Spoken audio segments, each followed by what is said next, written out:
One of the most unusual reptiles for sure is the legless lizard. Hello.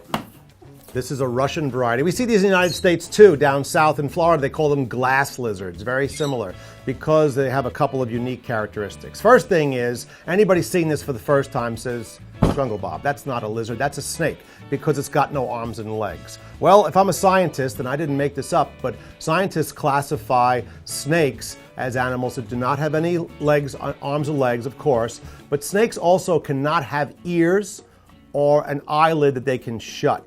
So they give that designation to lizards. If an animal is a reptile, if it's a cold-blooded, scaly animal, has no arms and legs, does not mean it's a snake. But if it has an ear opening, and if it has the ability to close its eyes, it is a lizard. One or the other would make him a lizard. And if you look really close at this animal, he's got about an inch behind his eye, he's got a true ear opening. So this is a lizard, not a snake. And then if it's nighttime or if I could touch his eyes, he would close his eyes just like you and I do, where snakes can never do that. So an animal that has a reptile that has an ear opening and or an eyelid has to be classified as a lizard and not a snake. And that's what we have here. This little guy is from the Ukraine area of Russia.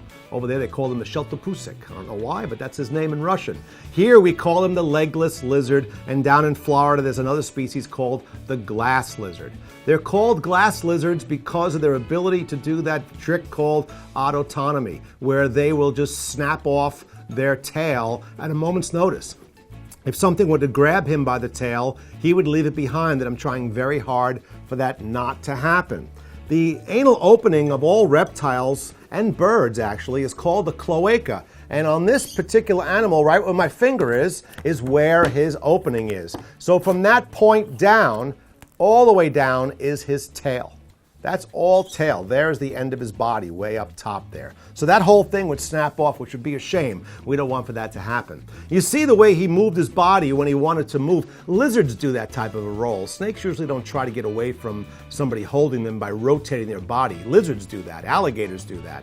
But he's got that in his DNA to roll over like that. So most people conject that these animals at one point had arms and legs. We know from scientific and fossil records that snakes descended from lizards, no question about it. And this is an animal I think that's kind of an in-betweener. So he's a great animal to talk about, and we're doing educational shows to talk about the Russian legless lizard. He's a ferocious carnivore. He devours mice, but he can't grab them with his legs and arms. He kind of just swallows them. He doesn't have the same kind of a body strength to wrap up a prey item like a snake would. He just kind of walks over it. So one of the most unusual animals we can see in the reptile world, the legless lizard from Russia.